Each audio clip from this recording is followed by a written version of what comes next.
All right, we have Howard Trenholme running for city council, and then I also say like you're involved in some county stuff too. You're on. Have been for a long time. Yeah, But yeah. you know what's interesting about all that?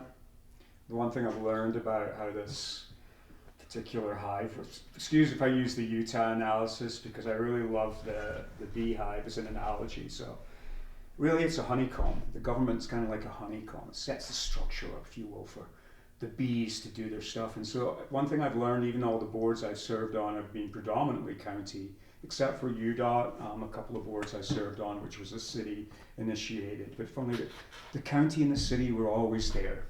So even though it was a county board, the first official board was the Special Service District for Recreation. Ironically, a little bit of history, I'll actually back up a little bit. The first board I ever served on in Moab after 3 years of arriving, because once I bought a house, once my business had started, I was anchored here. Before I came to Moab, I was a ship just moving around. That was my career, that was my choice. And the moment I saw... What were you doing? How far should I should probably give the, people that don't know me. I'm an immigrant, okay? I'm from Scotland. True story. You didn't have that Moab accent, right? Well, I mean, I came to the United States for the very first time in 1987. And that was an opportunity that I was presented with as a student when I was at university in Glasgow in Scotland, getting my Bachelor of Arts degree in, of all things, hotel and catering management. Mm-hmm. Basically to a master's level, so a 4-year degree program in a British university. The 3 year is the undergraduate degree. Most people do that. The university invites you back for a 4th year, which is the equivalency of a master's degree. And I say that because you have to do a thesis. Mm-hmm. So it has the same inklings that a US master's degree would have, but it's still considered a bachelor's degree in Scotland. So one of my professors who I adored, he was fascinating. He pulled me aside one day and pointed to the student notice board, which most students didn't notice, to be quite honest. Student notice board, yeah, sure. Right. And it was a little classified ad, if you will, that said the Savoy Educational Trust is offering a scholarship to attend Cornell University's Center for Professional Development. And he said to me, Dr. Steele was his name, he said, Howard, you should apply for this. And you had to write an essay of why you felt you qualified for this scholarship. I didn't know what Cornell was. Didn't know much, but I did. Yeah. Sure enough, I won this very extravagant scholarship that sent me to Cornell University's Hotel School, which is world renowned as a hotel school. Their Center for Professional Development.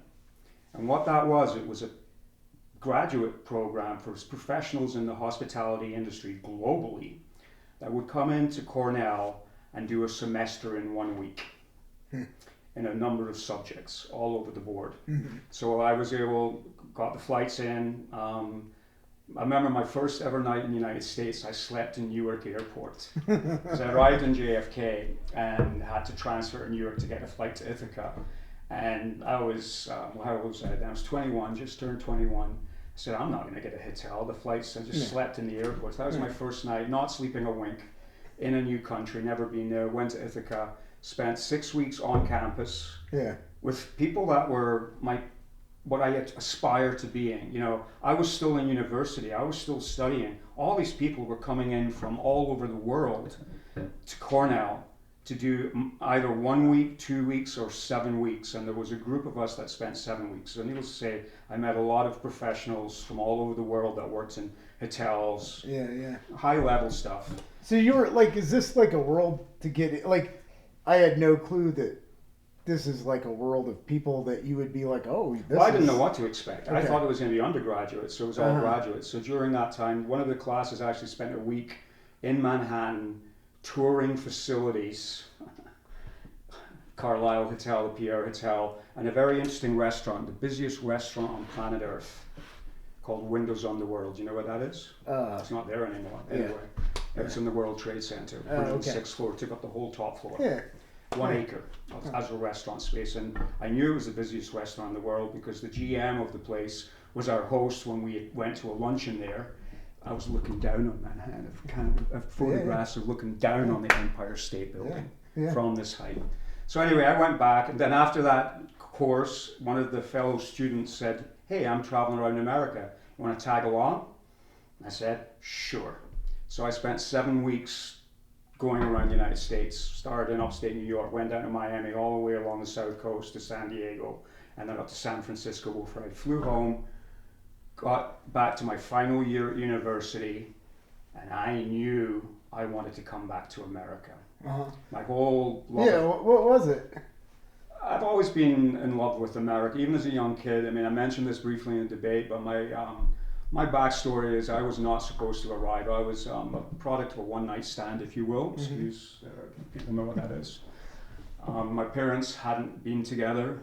My father actually ran a pub in England. He was rather old when I became his progeny, if you will. He'd served in the First World War. He turned 18 years old in 1915. Okay. And he said, "I will serve this nation, the British Army." And he served on And was he horseback. Scottish? He was English. He was English. Okay, He was yeah. English. He said he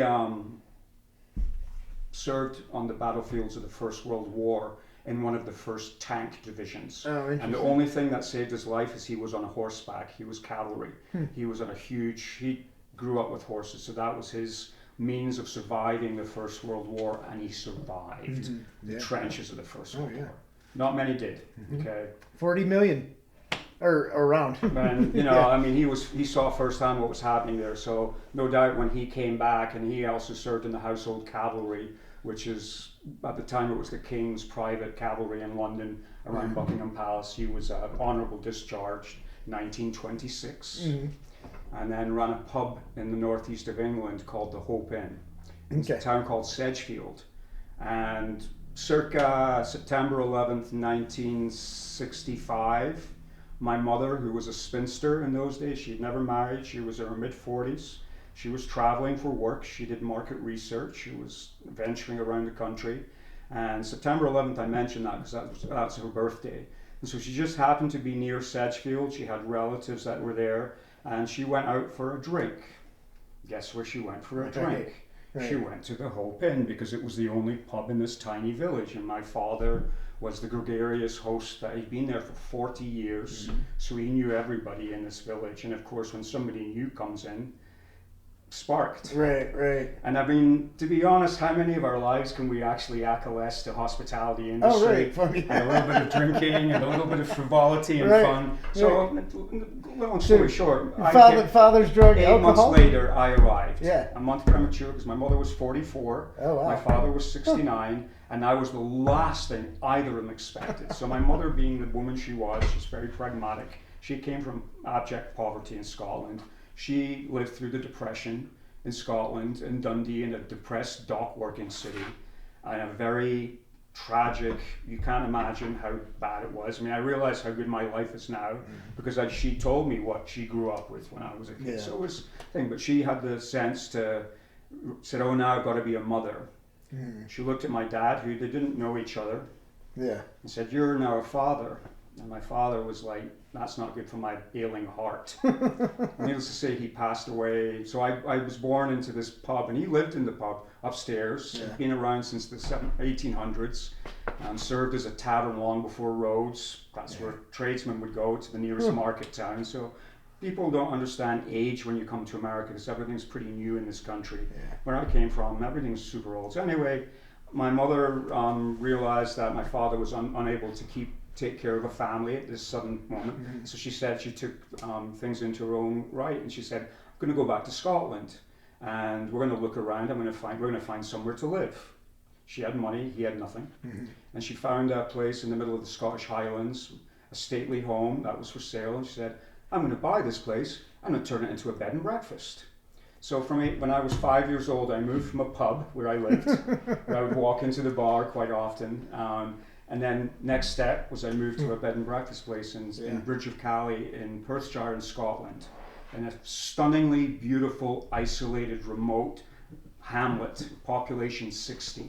In my life, between going to school, which was along what didn't actually have an address, it was a house name, Inverardo, and it was on a back road to this hamlet. I would walk along a dirt road to the school, which had 7 grades in 2 rooms and a prefab with a maximum whole student body of 36, where I received, certainly for 3 years, the best education I've ever received in any period of time in my entire life by one super amazing headmistress, Binny Calva. So everything was going dandy. I was loving my life. I was already thinking ahead. This tourism thing, it's great. I'd go home from school and meet guests as they came in through the summer. My mother also catered for everybody. So she cooked everything, dinner, bed, and breakfast. She was single-handed. She was a single mom. My father had passed, so she did everything by herself, all the housekeeping, the linens, and she was proud. Everything was freshly ironed when there was a new set of guests. And I watched her spin so many plates and do it with such joy and dedication. Why? Because our lives depended on it. Right. And so I understood the nature of hospitality in its most beautiful essence, in this very personal space where your home is also a hotel. And I saw the magic of what my mother's efforts did to make somebody that came in and just purely by chance perhaps stayed in this 3-bedroom home and would stay a second night, would stay a third night. They would leave and a year later they were booking. My mother never had to advertise because the word of mouth for every guest that stayed with us was so exceptional. If it wasn't those guests coming back, it was somebody they talked to. And my mother just did it with joy, hard work. I witnessed that firsthand. My God, is it hard work taking care of human beings. Right. Messy, unclean, washing and prepping food, just the level of care that goes into that. I saw it really close up for a year. Anyway. That's interesting. You're a character in Moab that well, we're all characters. I've gone to your business and been that's how I've gone to know people. Yeah, we know you. And I just, the background's really interesting. What's interesting is I've been reading a book by James Webb called Born Fighting, and it's the history of the Scots-Irish coming to America and immigrating here. And I was like, oh, what a great book to kind of like ask a few questions on that, because they were saying how American culture, like the predominant American culture, you can trace a lot of it. Well, there's the WASP, like Eastern. We would have hours of discussion about the Celtic roots and then exactly. The Carolinas, and places like that. Yeah, and so one of the things that James Wood was really talking about was how in Scottish culture they were the opposite of the British, where that was like you had a clan system coming. The power came from the ground up. And they had the Anglican or the English system from the top down. It's funny. This has always been, like the Hadrian's Wall, like the Romans couldn't really get in there. But his thing too was like there was almost a moral obligation to revolution, and to be we also protested. I mean, in medieval times, in times of accelerated, the Scots, as a nation, are very proud. It's very interesting because, I came from a United Kingdom, right? My sister's British, by the way. I've gone up into some of these areas. We came from a United Kingdom. Now, that United Kingdom did not come easily because, the one thing since I moved to Moab in '97, and especially in the last few years where my direct job requires me to tell stories to people who have never been here before, I'm somewhat of a tour guide. For a brief moment. This is the train. We'll get to that. So, so I've been really brushing up on my Moab history, and what's really funny is that a lot of the missing history of this people is actually about the people that lived here because their history was eviscerated. And, in a sense, deep in my DNA, I don't know what it is. Maybe it's this chip on the shoulder that's more like a canyon for the Scots. The whole fact that I'm speaking to you in what language? Yeah. Tell me? Right, English, right. Thank you. Yeah. So what language did we speak? Right. So why am I now speaking another tongue? Because for hundreds and hundreds and hundreds of years, the Scots resisted as best they could to hold their own identity, all at the time facing something that I love to tell people. Why did you become American? Why did you give up Britain? Because on my British passport, you know what it says? Subject. Subject of whom? Yeah. Whom? Oh, the. Well, now it's a king. Right, the For king. most of my life, it was a queen. in the kingdom. So even the Queen can't call it a queendom because it's always been mostly kings since 1066, if you want to trace it back. Yeah. And so The Scots Normannic for, invasion, right? You know, exactly. up into the 1700s, when Scotland finally said, "We've had enough. We're sick and tired of losing. We have one victory called 1314, the Battle of Bannockburn. Right. We know about it because when Bannockburn. Scottish devolution opportunity in 2014, they asked the Scots, do you want to leave Britain now? Do you want to become independent? And then they kind of went to wait, that's So not let's back up. So Scottish right. independence, and the reason the Scottish independence movement did that in 2014 was because it was the 700th anniversary year of the only time that Scotland actually beat England in a battle trying to defend itself, and that was William Wallace. He was dead by then. It was the battle that came after Braveheart, you know, the Oscar-winning movie, which was kind of, you know, Hollywoodized. But it was, you know, it was brutal times. So we finally coalesced and said, fine, we're done. We'll join. Well, it was Bruce. 1707. Yeah, it was Robert the Bruce. Robert the Bruce. William Wallace was Braveheart. Right. Robert Bruce was I know where he lived. I lived in the same county he lived in his gravestones there. Well, so he was known. So many people, like what? We all emigrated. Emigrated. We all left. Why did we leave? Right. Why did we leave? Because America portrays itself as a new place, right? A new world. It was a new world. Things were different in this country. You weren't the subject of a king. Right. Number one. Yeah. You're not a subject, you're a citizen. Right. How powerful is that to all these European peoples that have been dominated by royal families and everything they represent, their monarchy? So in Britain, you can only go so far as your name allows you. You know this if your sister's from there. If you're from a blue blood class. Her partner said that they transcended being working class to middle class, and it took several generations. And you'll never breach the upper echelons, because if it's not in your DNA or your blood, it doesn't matter. And that categorically rubbed against my value system, if you will, because I'm very much a believer in what I call, always have been, I think it's because I came from Scotland, they tax people. What do you think they do with the taxes the Scots collect as a priority? What do you think the first priority is for the Scottish nation? Something I've been trying to introduce to this country for 36 years, completely unsuccessfully. No clue. Healthcare. Oh, yeah. Oh, just that. Yeah. Secondly, it pulls at 88%. Tick that box. Oh, good. You care about your people sufficiently that from the moment they're born to the day they die, they're covered from head to toe for a basic primary care. Well, so here's the thing with Europeans. I feel like, and this will wrap into local politics here, because housing to Europeans, so I have heard household housing. I've heard it explained that we have approached housing and class things like, oh, well, we want ownership, and in Europe it's like, well, we will at least make sure that we have a social net, safety net for you to live. I grew up in existence. My mother worked hard. Right. She didn't have much. She came from nothing, but everything she had. I mean, I understood the Calvinistic ways, if you will, because my mother was poor, but she didn't want us to feel necessarily poor, and that's one thing I always have the deepest respect, and she's passed too. She had a pretty sad end of life, which was one of the reasons I left Scotland, is that I felt hopeless in helping somebody that was terminally ill, and mental illness is something I've been very close to because my mother suffered a mental breakdown when I was 10 years old, and my life from living really an idyllic paradise in Scottish Highlands, where I'd go out and play in the fields at day and come home and meet these visitors, and they found me so engaging they would take me often with them if they were going. That's how I discovered Scotland. My mother had no time. She was too busy doing everything work, and she worked herself to this breakdown.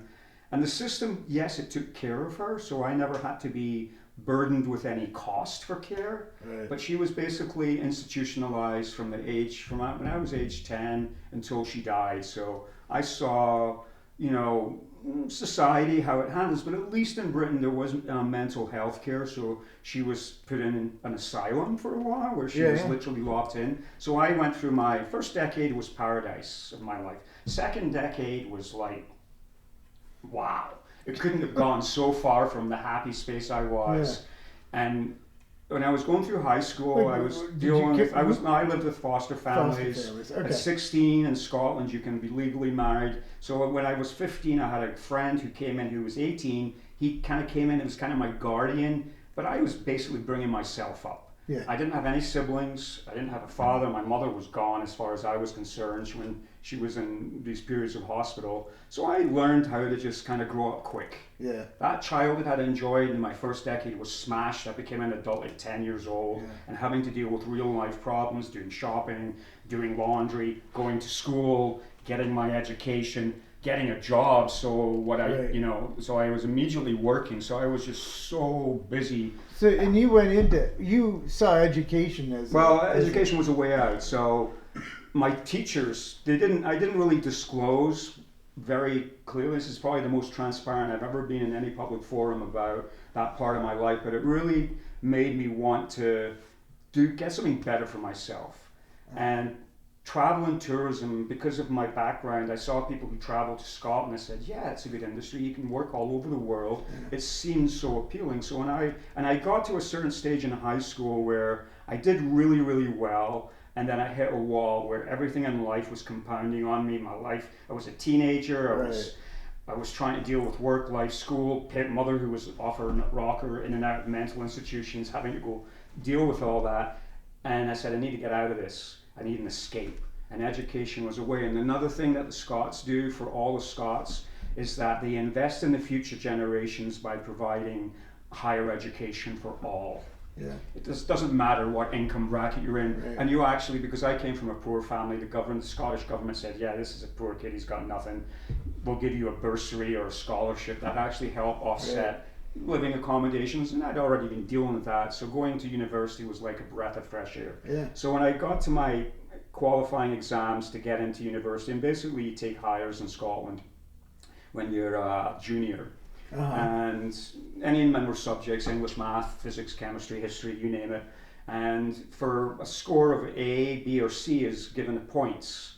And so to get into any of the 8 universities in Scotland at that time, you needed a minimum of 8 points. So everybody in Scotland takes the exams for the same subject on the same day at the same time.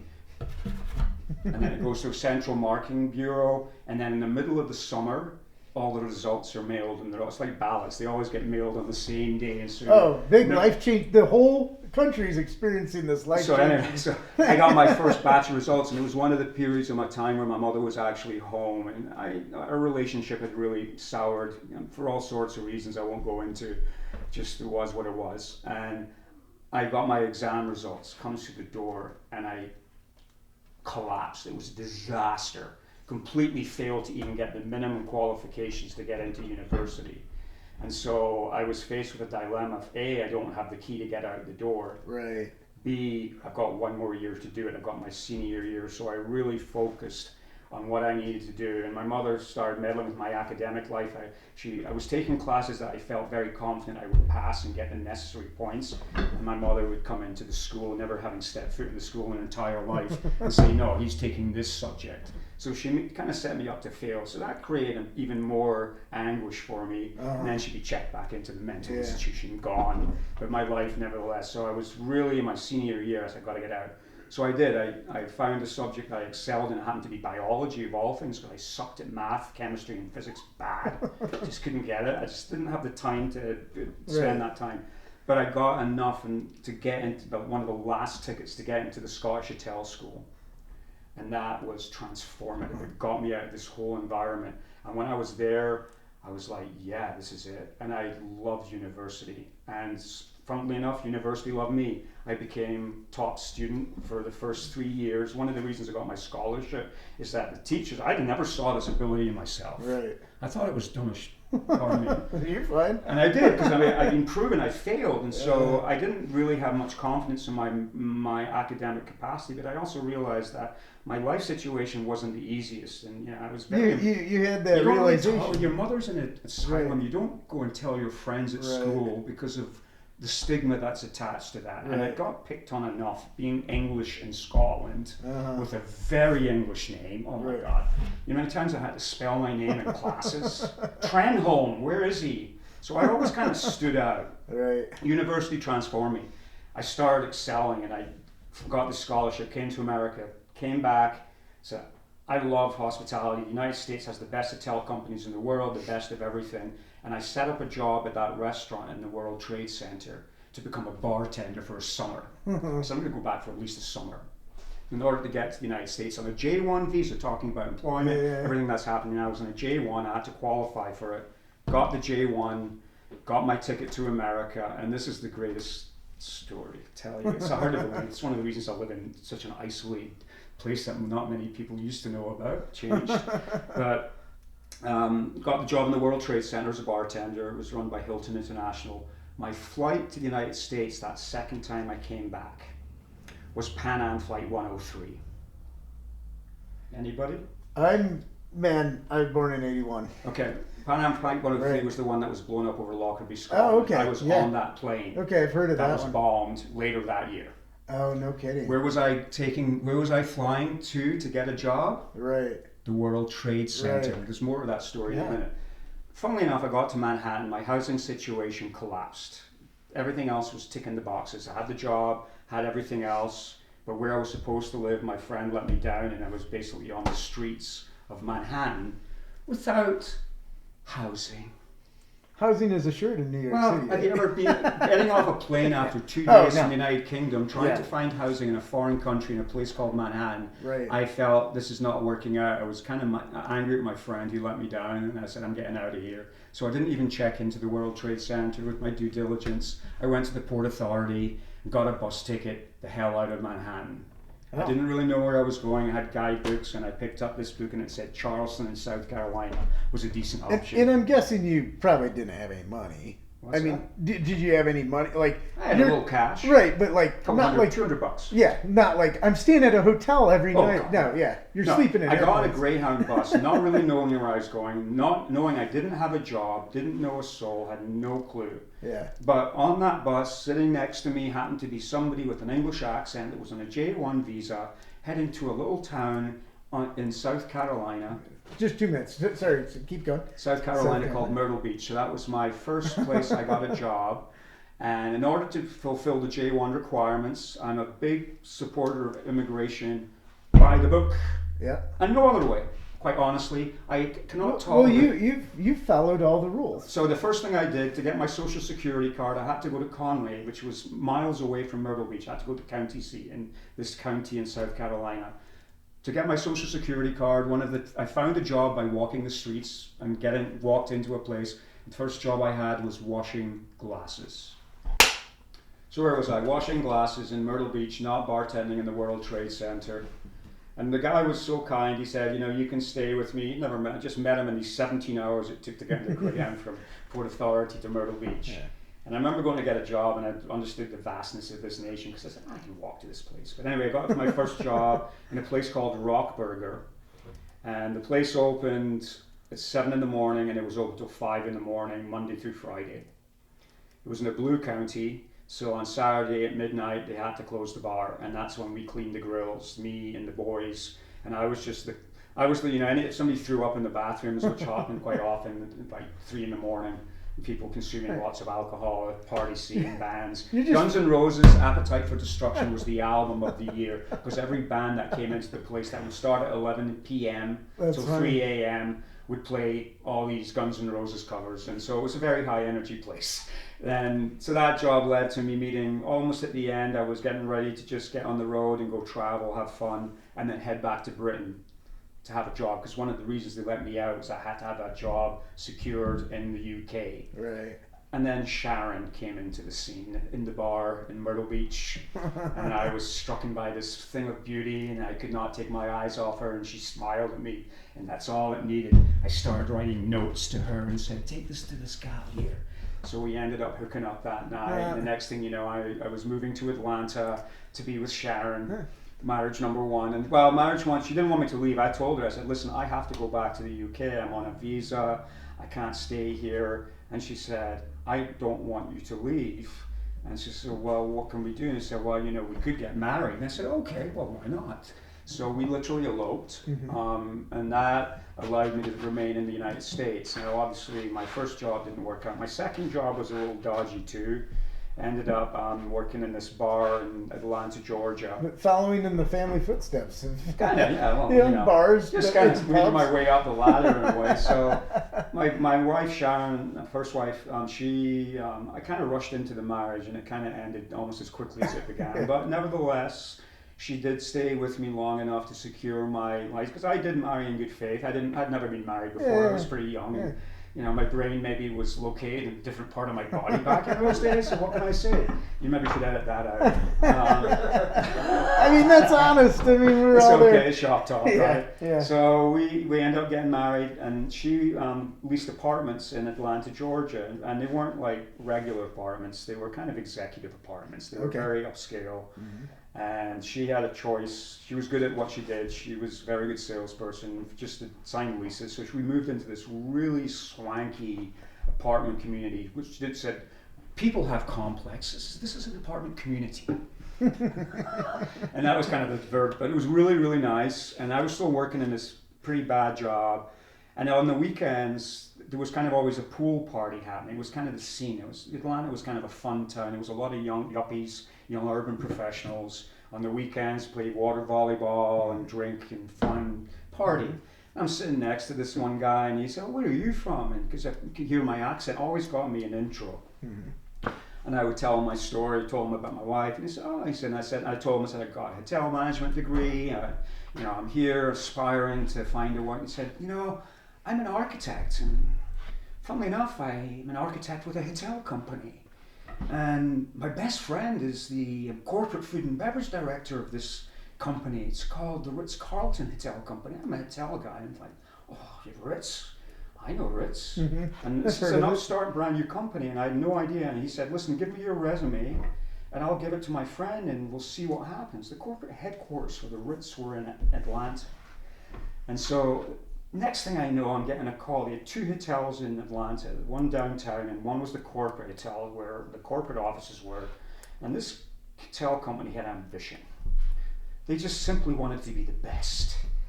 They want 3 goals: 100% guest satisfaction, 100% employee satisfaction, and because they were a management company, 100% owner satisfaction. So it sounds like my gig. I walked into the first Ritz to get my interview. The moment I walked in the door there said, this is what the textbooks are about. This hotel. Everything is immaculate. Everything is perfect. I went through 5 interviews for a server position. 5. I thought I was going to get the job. I said, my gosh, how many more times are you going to interview me? Right. So I got the call and said, we're going to accept you. Spent 2 days in orientation. Hotel, that's 450 room hotel, had a all-day restaurant and a fine dining and other stuff. 12 hotels. I switched mine off by the way. Yeah, sorry. And I said, I was a waiter, and I said, this is a dream come true. I am so ready to do this job. So I walk into this pretty, well-known place. The first mistake I made was the baseball player, Hank Aaron, who was from Atlanta, played for the Braves, hit the home run record. I had no idea who he was. Right. Serving the wrong dish. It was one of the first things I did. It was a rookie mistake. All these sauces and everything. And I was like, oh yeah, it's the wrong dish. I always remember that, my mistakes. Right. The rest of it was excellence. But the company was how many tables did you wait? You remember that one, right? Yeah. I just remembered how the standards were so exacting. It was everything I embraced about what hospitality and the best of the best should be about, if you know what the Ritz is. So I was engaged. 2 months later, they said, Howard, we can see you're keen. We have a position in management. Are you interested? And I said, oh, yes, I'm interested. So I jumped into my first management position, which happened to be working as an assistant maitre d', first tuxedo I ever got, the first and only tuxedos I still fit into. I got fitted at this tailor in Atlanta because I had to look the part. This was a really fancy restaurant. One of the most interesting ladies I ever met, and just briefly, I didn't know who she was. There was this little African American lady came in with a little headscarf on, sat at a table by herself, and we served lunch. And I asked one of the servers, I said, "Who's that lady? She seems such a sweet old lady." And he looks at me and said, "That's Rosa Parks." And I said, "Who's Rosa Parks?"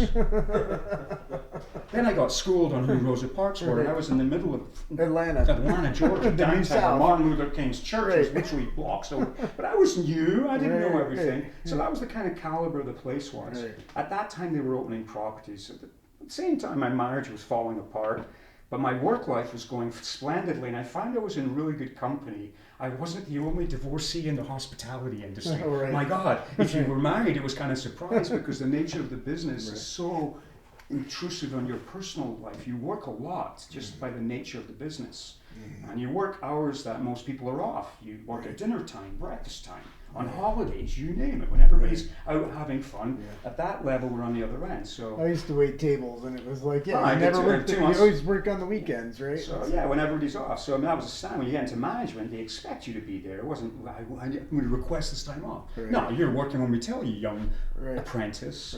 But I loved it anyway, and I loved the work, and I saw what was happening with the Ritz, and they were opening new properties one by one, and if you were in management, they were moving the managers out. So if you shone a little bit and you became a hard-working manager, you'd get noticed. So it sounds like you come to America. You like excellence. You like excelling at something. You take opportunities, and it has propelled you. So fast forward. Yeah. So I got transferred to Palm Beach. Florida. It's funny, when we first got there, quick story, it was a brand new property built not in Palm Beach but in a town called Manalapan, which was an even richer enclave than Palm Beach, just down the coast, not on the mainland, it was out on the islands. And where we first stayed when we were all brought in there to open this brand new property about a month before it actually opened, we had to go by this place called Mar-a-Lago. So that was my first introduction. I said, "Who lives there?" "Oh, okay, heard of him." And so life goes on, working hospitality. Palm Beach came along, and then the opportunity to come to Aspen, Colorado, I'm getting closer, you see, came up. And my friend said, "Hey, there's opening a Ritz in Aspen." I said, "What's Aspen?"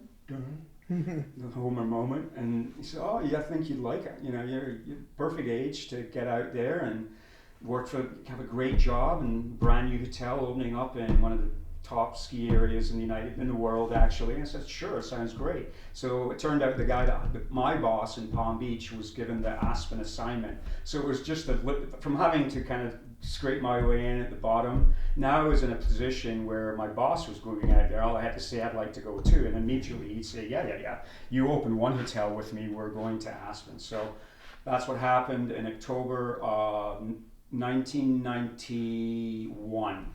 Because I always remember arriving in Aspen on Halloween night. And if you ever want to see a night like no other, and I'm sure it's changed now, go to Aspen on Halloween when there's not a single tourist there. And it's just the locals letting their hair down, shall we say. And boy, you have no idea. Coming to Utah, it's quite different, the scene. But anyway, so I got to Aspen. We had a strong Halloween. I was back to Aspen. It's wholesome, though. I was in Aspen. Here's a brand new opportunity.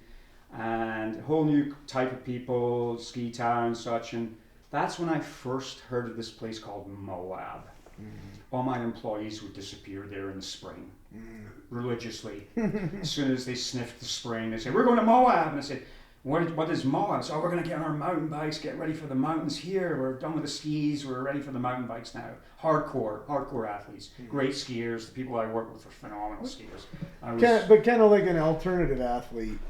Yeah, hardcore. Yeah. You know, they knew Moab. So one of my co-workers said he was a big mountain biker in the early 90s, kind of one of the pioneers. Came down a lot. He was in Texas. He really wanted to move to Moab. His heart was set on moving to Moab. And so he would come down every opportunity. I'd give him time off work. And finally, after 4 years in 1996, I came to Moab for the very first time in January. And immediately I got the affliction.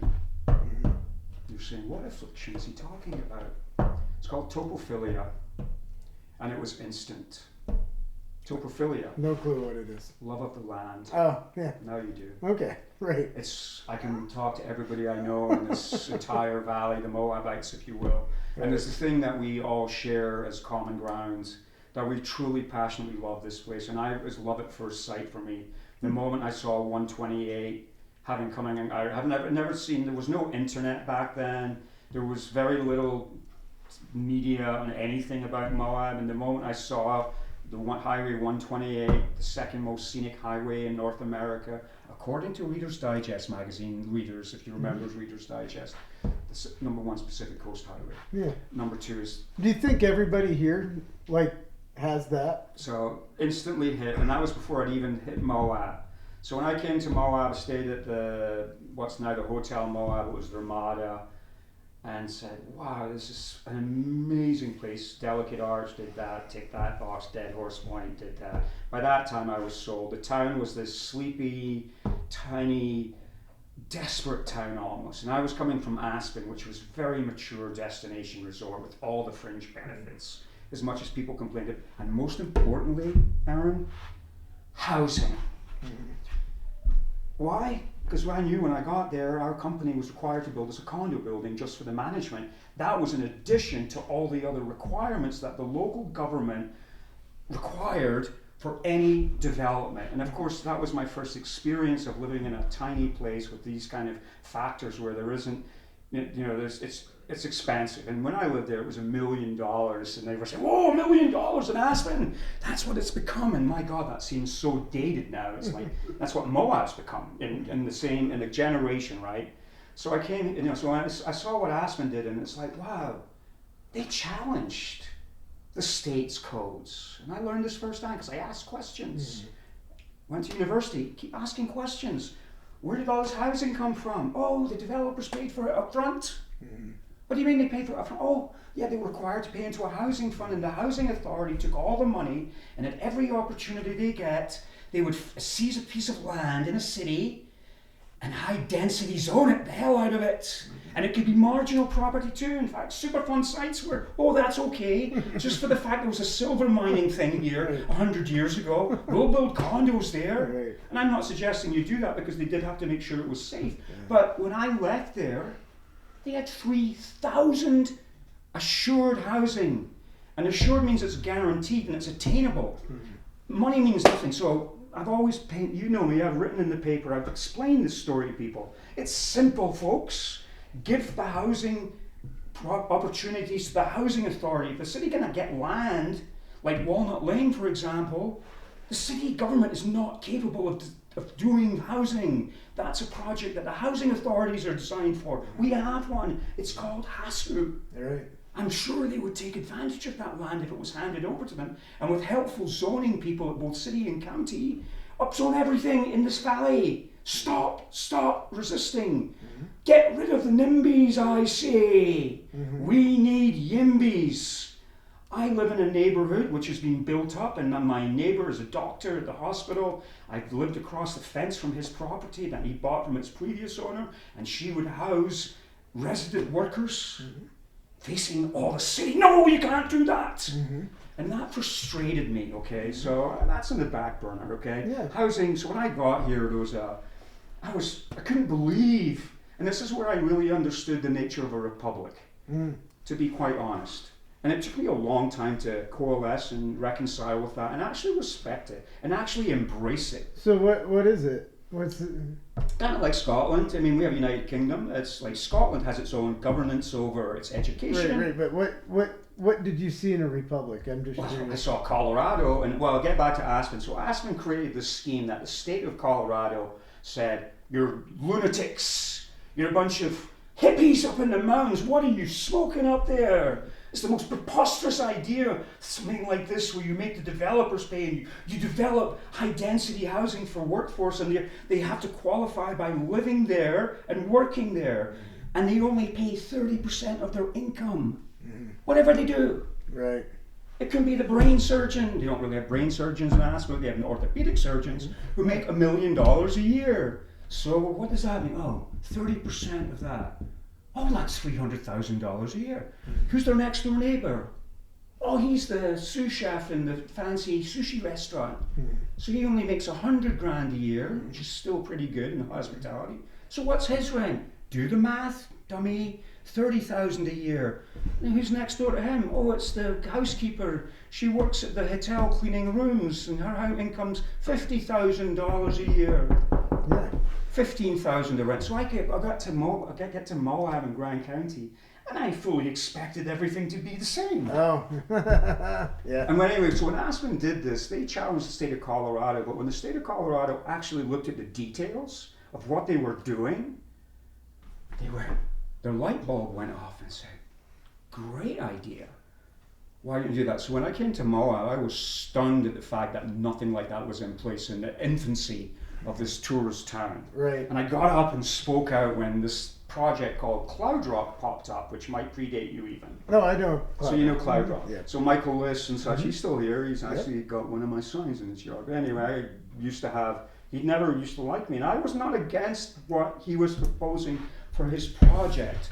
What got me up in arms was there no housing provisions for the workforce. I was furious. We started this Moab Citizens Alliance with Matthew Gross and Lolo McElhaney and actually Jen's sister Molly McClish. Back then we said we got to do something to wake up the government here, and the government's all timid. Ooh, Yeah. we can't do anything. Well, we definitely have this. Sorry, I think, I'm being a bit dramatic and no, but the idea, I think, Utah was a free market state. Like well, full of housing. Again, Yeah. the values. But anyway, it took time. So Aspen and Pitkin County. First of all, Aspen and Pitkin County joined hands, if you will. They lockstep together. And so they both. Are they a one city county? No, not No. at all. I've never been to You Aspen. should go up there and see how what can. I sort of honestly, Moab's head. I am scared to go to Aspen. I am like, I don't know if I'm wealthy enough to like walk. Well, if you have to these ask the price, you can't afford it. Right. That's No, it. like I'm like, can you It's like park your Park car City. there? It's like Park City. Another place I have purposely not gone to because of the high price tag. I listen to this argument all the time. We'll just go on a tangent here about how I hear actually leaders in our community complaining about how much it costs to get a hotel room when it's busy. And I'll just look at them and say, do you actually understand the nature of the hospitality industry 101 basics? That the lodging industry has a dynamic pricing model.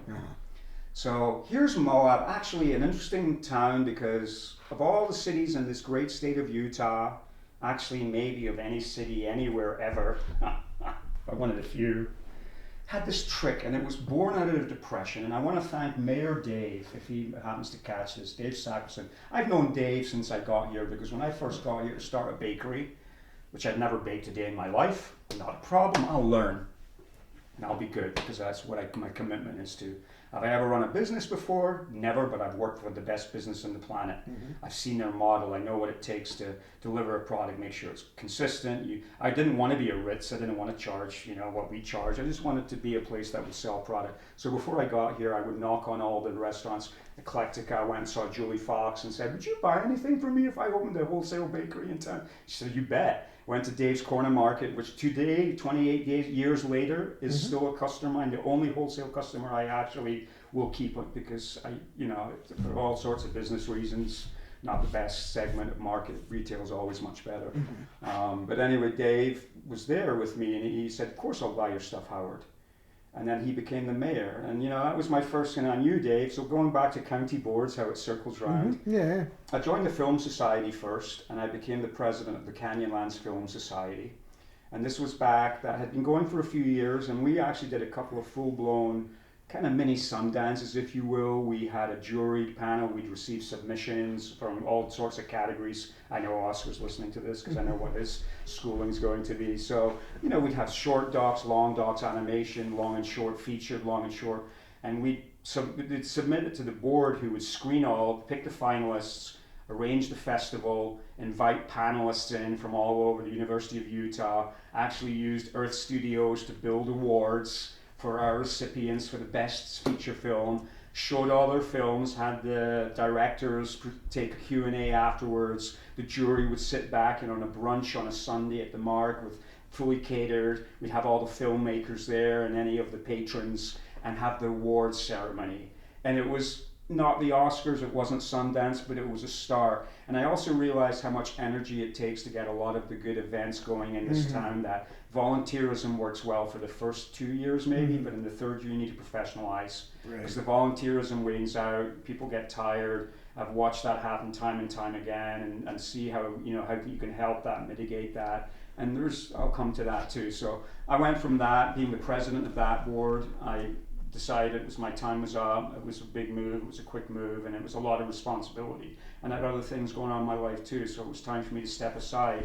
But that got me a taste of being involved in public offices. So at the time there was an economic development office at the Grand County, had a board, and Ken Davey was the actual director of it, and he was married to Julie Fox of Eclectica. So I knew Ken from Eclectica because I would go there every day delivering baked goods. Right, and it's a small town. It's a small town, It was yes. even smaller back half then. a degree of separation, right?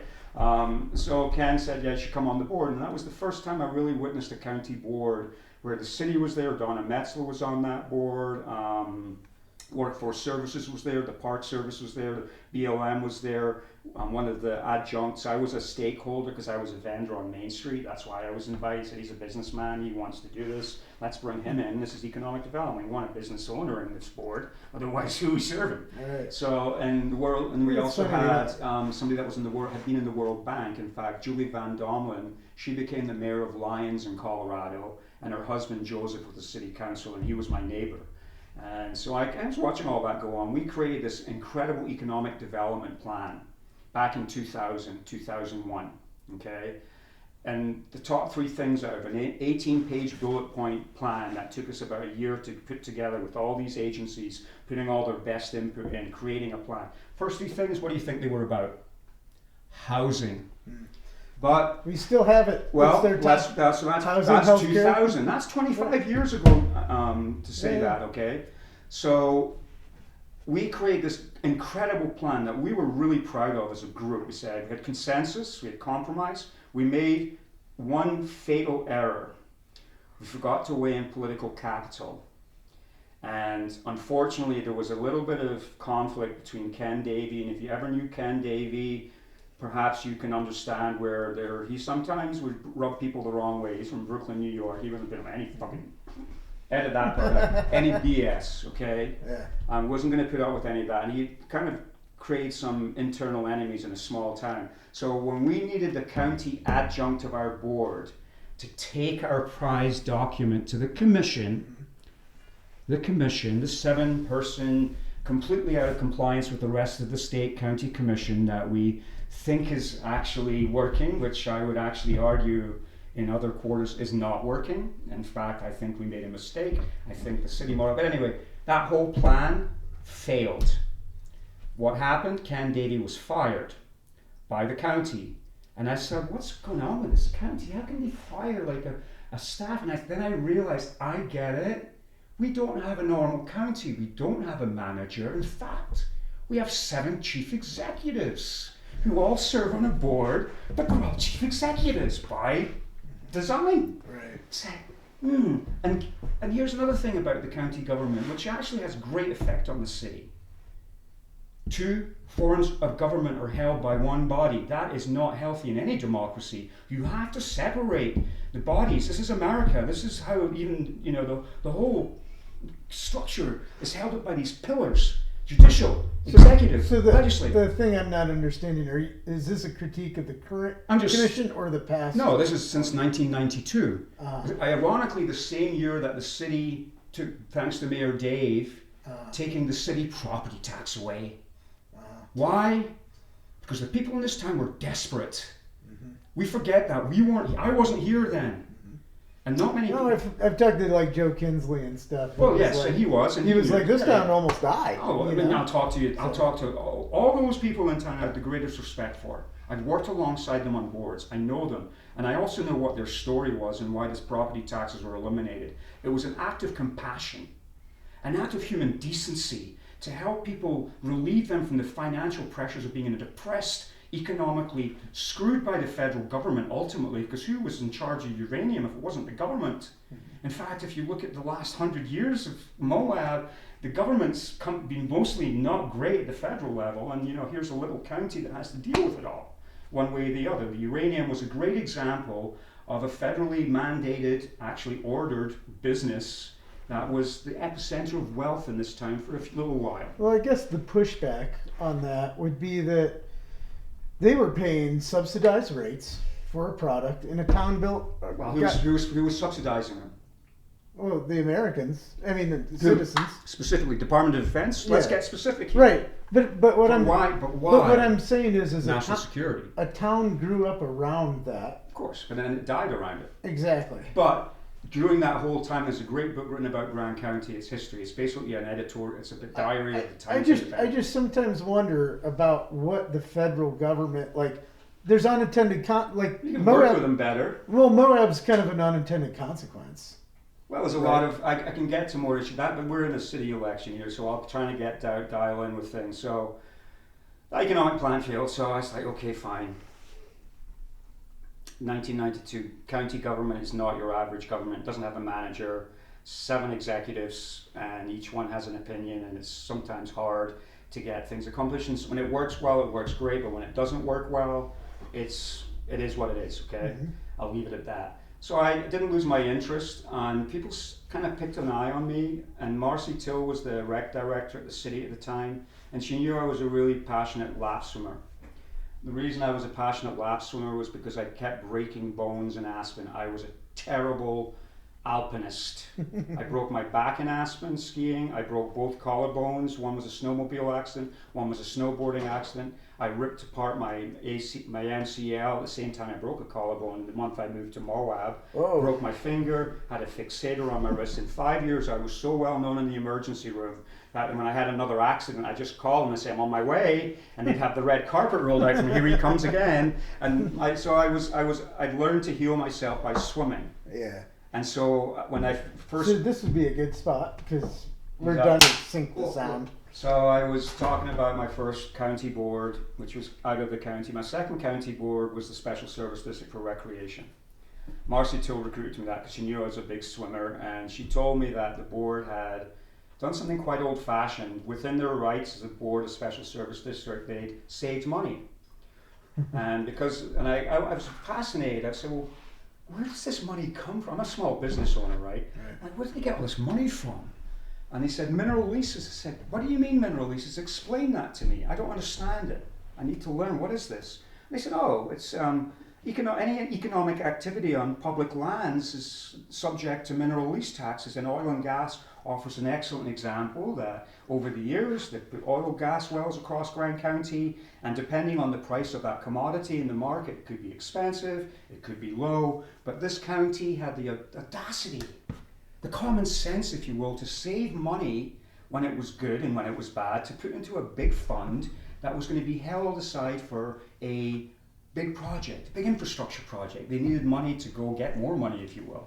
So I understood, that's great, good for you, Grand County. How much do you have in the bank account, by the way? Oh, we have over $4 million at that time, and this is in 2001, 2002. I said, that's a lot of dosh. So what's the plan for it? So we submitted a survey for the public to fill out. Oh, that's how I remember that. We got all the swimmers to fill it out and said we want a year-round swim facility. Mm-hmm. And so this was all going on in the backdrop. And Marcy said, we need you on that board because we need somebody that's passionate about what you do to make sure they don't drop the ball and it gets paralysis by analysis, death by bureaucracy sometimes, hate to call it that, and they wanted action. Mm-hmm. So I was enthralled. I said, this is great, yes. So, I mean, some of my highlights, which I talk to this day, they didn't put our names on that plaque that's there, but my name would be on there because I was part of that board. They do that for other people around town, but we were kind of humble. Mm-hmm. We were doing it for the community. Mm-hmm. It was for the community's best case, and we had a lot of buy-in because we knew that a lot of people would use it. And there was a big argument because it was a county board and they wanted to take the pool out to the arena. And I said, no, that would be a preposterous idea. Put it exactly where it's at. It's perfect.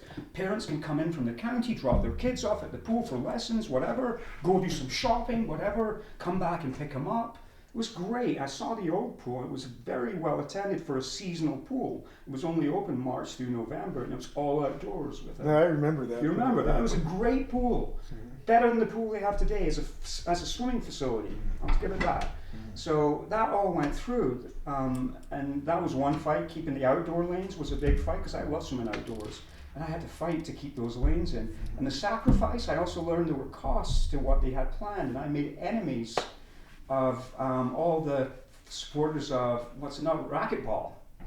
There was like a few people that wanted racquetball courts, and I just sizing up the numbers. How many people actually play racquetball compared to how many people swim? Right. And if something has to be cut, and it's the thing for like kids. Well, not kids, like, old kids. No, I'm just saying like a pool. Sure.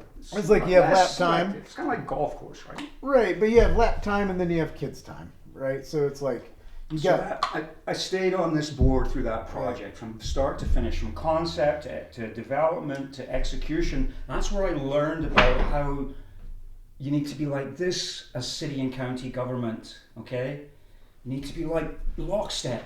And I saw the interlocal agreements and I said, well, that's fascinating how this all works. And we had to decide who was going to present it to the CIB, the Community Impact Board, okay? Because they're the lending agency for any big projects like this. They're the go-to place. Where do they get their money from? Same source, mineral lease monies. Wow, it's all going to the Utah pots. You know, all that economic activity gets on there. So I said, this is great. That project was executed. The next one, and the city took the project, which was great because we felt the city had Donna Metzler there, she was a super city manager. She knew what she was doing. She did exactly what a manager's supposed to do: manage the city's organization. Let the legislative body, create the laws, the zoning, the bylaws to shape the city, but let the city manager manage the city. Okay, big difference from the county. They've got 7 managers. Okay, an administrator who's a secretary. By define. That's right. You work. You know this, and so do I, because I also work in county boards. So I've been watching this. So that was number one. Then we developed the ball fields at the arena, which I was kind of hesitant to because I had concerns about water, keeping that grass alive, and usage, and who was going to manage it. The city had a rec department, but that's not the city. Right. So, and that was also kind of one of these lines that had to be drawn about who does what and boundaries and who's in charge of what and where you don't want to be stepping on other people's toes. So I learned a lot about that. It turned out I should never have been on that board the whole time. I was completely out of compliance, and the county gave me exception after exception. Once I discovered it, I didn't catch it right away because I just went through the appointment process. They never questioned me. You have to be an elector of the county. And I was not. And I found out, and I turned myself in to the administrator and said, you know what? I should not be on this board. It's public money. I'm not even a citizen or elector of the county. I should not be on this board. I need to get off. And they said, no, you should stay on. We'll make an exception for you. I said, no, I can't live with that. It goes against my value system as a human being. That's just not right. If I want to be on this board, I need to do the right thing. So I immediately came off that board, even though they wanted to keep me on, and I enjoyed it. I'd learned about, it was also not just about building things, it was taking care of Moab's youth like you cannot believe. For any kids that needed an event, sponsorship, we were there writing checks so they could travel, buy equipment for them. Every meeting was, what do the kids need? What do the kids need? And I learned that, it was all part of the mix. And as long as that funding mechanism was working, it was great. And I saw that work, and it was beautiful. I saw the city and county really working like it was almost one. You wouldn't even know. They were just so together in things. Mayor Dave was there. We're all driven the same direction. All ships heading the same way. Mm-hmm. After that, I said, I shouldn't be on this board, but I like being on county boards. What's available? Mm-hmm. I've looked at the planning department and I said, no, that seems a little arduous. Mm-hmm. That's not really my expertise, but what about the travel council? My goodness, I've worked my whole life in hospitality. Yeah. My whole heart is in how well Moab does as its economy, the tourism economy. And I also qualified because I collect the restaurant tax, one of the qualifiers. And now I'm qualified. So I applied to join that board. It was a 9-person board at the time, which was completely dysfunctional, I came to discover, because you could never get a quorum. And it was really hard. And so we immediately, one of the first things I remember was kicking Stephen Wong, who's JJ's son, off the board, because he never showed up. And he said, we'll just make it a 7-person board, we'll work more efficiently. And that was the first thing that Marion DeLay did. And she was an incredible professional in her job. because there was never a question about the city always acting in the benefits of the county. So here's a city that depended on consumption tax. Where did they get most of that consumption tax? Visitors. Okay, get it. So you mean every time they stay in a hotel, they pay sales tax, right? What is that? 4.85% on every dollar of a room night cost. Oh, that's great. And so Moab City has used that means of making money so the residents don't have to pay any property tax. What's with that? That's not normal. They said that we found an exceptional way, and it's working fine. It's maybe not perfect. I know it's got flaws, but in a generation when I understood that, I said, but my God, you built brand new. When I moved here, the high school was brand new. What followed was exceptional. A brand new hospital, a brand new middle school, a brand new elementary school, a brand new aquatic center, a brand new EMS place, a brand new library which won a national award. And what else? Something that the city owns outright, a water treatment facility, state of the art, built without a city property tax. Why? The economy was flourishing. Moab City understood the mechanism, so when a new hotel came online, they weren't going to say no, because all they saw was 100 rooms, 200 guests at full capacity. That's 200 people eating breakfast, lunch, dinner. If they're here for more than one night, they're going to be spending. Our whole business model is somewhat dependent on that vibrant source. And who's got our back covered? 100%. A county office. The Moab Office of Tourism, as it's now known, called the Moab. And I said, well, how did that come around? So when I got on the Travel Council, I did my homework. I studied. I said, Travel Council, what's this? Oh, Utah introduced it in the 1960s as a means to diversify their economy. Wow, how splendid an idea that is. What do you mean diversifies? Oh yeah, in the 1960s, Utah was very extractive, agricultural-based economy. And they saw the value in these folks that would go up to this old mining town and go down hills on sticks. It's a new thing, you know. It's called skiing. And they want to spend the night, so we'll give the county an option to take this tax, a nominal small percentage of what they're paying for the hotel room. 3% back then on every hotel room night. And say, what do they do with all that money? Well, the code says, the law books, the honeycomb, the structure says this is how you do this. You can use 100% of every cent of it to bring more visitors to establish and promote tourism. I said, oh, fantastic. So is that all you do with it? I said, oh, no, of course not. We're Utah, we're sensible. We allow for a certain percentage to be used for mitigation things. What do you mean mitigation? Oh, the sheriff's department, sure enough, he responds to a lot of emergency calls. Solid waste, sure, those people are pooping, they need help there. What else do you do? EMS if you need it, and a whole host of other things. I said, really? So you mean you make all this money, you know Moab's main and basically grand counties, like across the county, all the municipalities, with all the commercial viabilities. And what do you see? Moab. That's it. Great.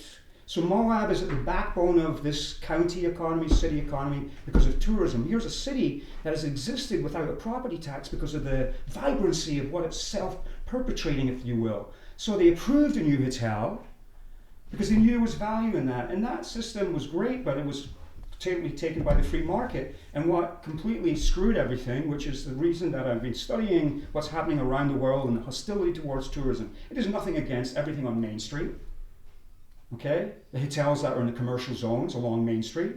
What's really the problem are these sneaky, which I will probably offend a few people here, but nightly rentals. When I moved to Moab, there was a rule book that Moab City permitted bed and breakfasts with one important stipulation: the host must reside, live on site. And so back then there were 6 bed and breakfasts, and I could name them all. Cali Cachita, but now there's 1,000 Airbnbs. We've sold our soul to people that have wealth that Moabites can't comprehend, which has made the market so unaffordable.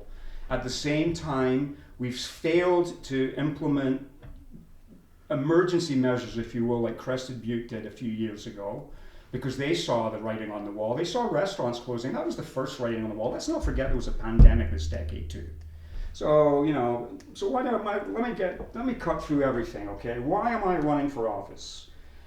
County and city used to be partners, tight.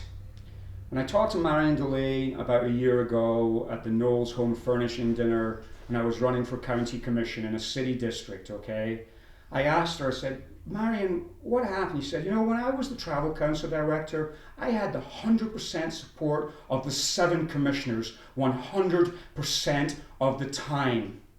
And she did one of the best jobs managing public funds that I've ever seen.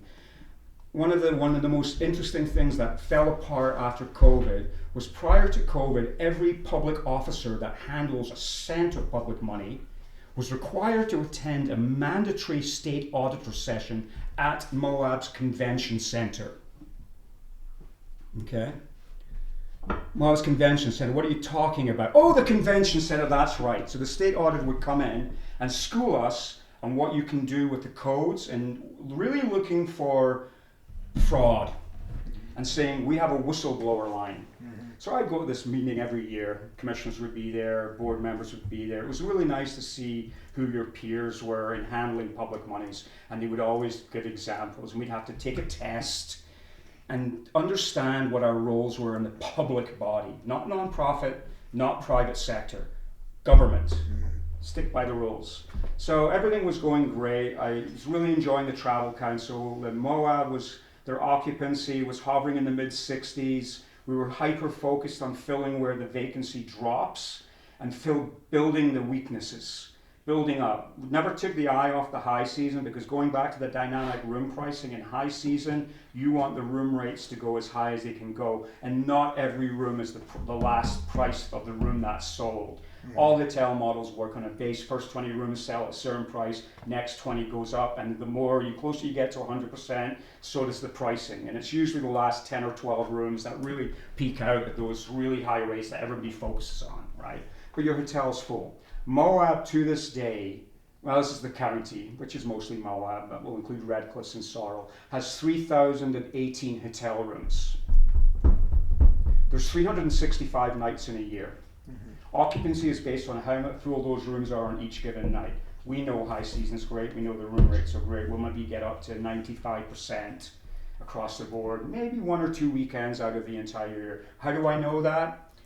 I've been feeling the pulse of Moab on Main Street for 28 years. I know exactly how many people are in Moab based on how much volume comes through my doors. So it's like a trickle in the winter, it's basically dead. The locals can't afford me because they're not working either. They're all in employment because there's a lot of seasonal jobs in this town. It is what it is. It's a seasonal town, but there are those of us that choose to stay open all year. Marion DeLay used to berate me in the business community when I used to suggest doing marketing for the winter months. She said, why should we bother? You all close, and she wasn't wrong. And I said, well, not all of us are. It's kind of a chicken and egg thing, If you throw us a bone and try and get us a few more people in January, we'll be so grateful. I'm actually grateful half the business is closed, because I'm like this vulture. People might come in still, and I understand the nature of 191 beyond what our box thinks of our little piece of highway. It's a massive interstate highway. Well, a lot of locals go to that too. Bypass, you will talk about that. Too late. Time has passed. What's that? Bypass. Oh, I was saying a lot of locals probably. And I wish it was not so, and I understand why it was turned down. It was one of the times that the city and county were not in lockstep together, and that has been kind of coming out of focus over the last 50 years in this town. And I understand Moab City being against the bypass in the 1980s. I'll mention one town, Price. What happened to downtown Price when they put a bypass in? You don't know, because you don't go to downtown Price. Well, I mean, doesn't Price have a lot of problems with like the coal? Well, as soon as you took the artery of main business away from them, you were going to hurt the downtown, weren't you? Because people weren't going to drive through your town, your city centre anymore, maybe stop. We see a Helper's kind of blowing up. Well, that, yeah, right? But it took them a while. I mean, they were completely because left off the map. There's this attitude of like, it's a cute downtown, right? And people are looking for like a vibe, I can give you a vibe beyond these canyon walls that will beat any vibe anywhere on earth. You want a park space or open space. Yeah. I just think it's funny that we have, all this beautiful landscape around us, and I'm like, I swear to God, tourists like walking down. No, they like walking in our downtown. It's like that's a thing. I actually live my whole life downtown, so I see, and I don't really see. I see a few locals going to restaurants. Okay, I mean, I've been on Main Street basically my whole life in Moab, which is 30 years now pushing. Right. So getting back to why I'm running for government, so everything was in lockstep. Marion DeLay retired in 2015. We were invited as a board to help with the selection process to find her successor. Colin Fryer, who was on the board, he did more for Moab tourism as an individual than anybody in this town, because he was quietly trying to get the state to take notice, not just of Moab, but the entire southern Utah section, because all the focus, and he was on the board of directors for the Utah Office of Tourism. So he was in a position to have leverage over these spending powers at the state level. And he said, all the money's going to the ski towns, and I understand why. Follow the money. Right. Go to Park City during their high season and see how much a hotel room costs you. And then criticize Moab. And I always take the ski towns and throw them out the equation, because they don't compare. Because the price to use public lands in these ski towns, tell me how much a day ticket is to ski at Park City. $300. I'm guessing. Is that for the family? I don't know. I don't ski. So you don't even go there. I'm from Ohio. Like me, I don't go to Aspen or Telluride. I don't know how to because I ski. can't afford to ski. I'm not going to spend $300. Right. I'm a working class guy, even to this day. I mean, I live in Moab. I did not come here to be rich, and I know a lot of people think I'm this developer brain. It's like, what are you talking about?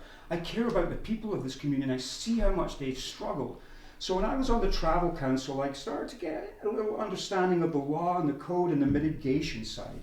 So when Marion left, Elaine Gisler was hired, and after about 5 years of being just a board member, I was a vice chair, and the board said, we want you as the chair, Howard, with Elaine. You take this ship. And the first thing I did, I took the mission, Elaine and I give a lot of credit to her and her office staff, who I got to know really well, just working as a volunteer, as I've always been on these boards, always a volunteer, giving up my own time, often sacrificing family time and family stuff, because I care so much about this community. It goes beyond my family. It's more important than them. They're important to me, but so is the whole community, because we need each other to be in tune with each other. So, we ripped up the mission statement, said Moab's changed. We're so focused on the quantity. That's all you just get as many people as you can, because we're so desperate. We're starting. We're an infant. We're growing up, and now we're beyond the infancy. It's now the teens, if you will. My fourth decade maybe of life. And I said, no, we got to do things differently. I said, let's do something very subtle but very powerful. Let's not focus on quantity. Let's focus on quality. And let us define quality, what we mean when we say we want quality. And quality we simply define as a multiple night guest stay, which ironically helps the nightly rentals, but that's a backside of that whole argument with over too many of those, in my opinion. And I would change that if I was in charge, because I would tax them as commercial entities in residential zones. If you have an Airbnb on a side street, you're paying a commercial tax, which is going to be 4 times whatever I decide. With the assistance of the council, we'll determine a rate for a nightly rental that will be taxed accordingly. But if you switch that into a long-term rental, we're going to discount you, carrot and stick. You make these people pay. They're running a bloody business in a side street. I have no problems with the hotels on Main Street. I have no problems with planned unit developments of that scale that are well out of the residential zones for the most part. Returning these nightly rentals to families would be something I would sincerely give all I can to do if I was ever in a position where I could do that. And being in City Council does that. So, but going back to the Travel Council, we kind of shredded the document, came up with a new mission statement, and through that whole metamorphosis, if you will, because we were completely transforming, we embraced sustainable tourism. And honestly, I didn't know as a board how we were going to do that. And I went online to Google and I said, is there any organizations out there that are kind of aligning with this? And sure enough, there was one called the Global Sustainable Tourism Council. And I looked at the website and I looked at their criteria for destinations and I said, my God, this is like a planning document. This is incredible. You could give this to all the planners and say, let's do this.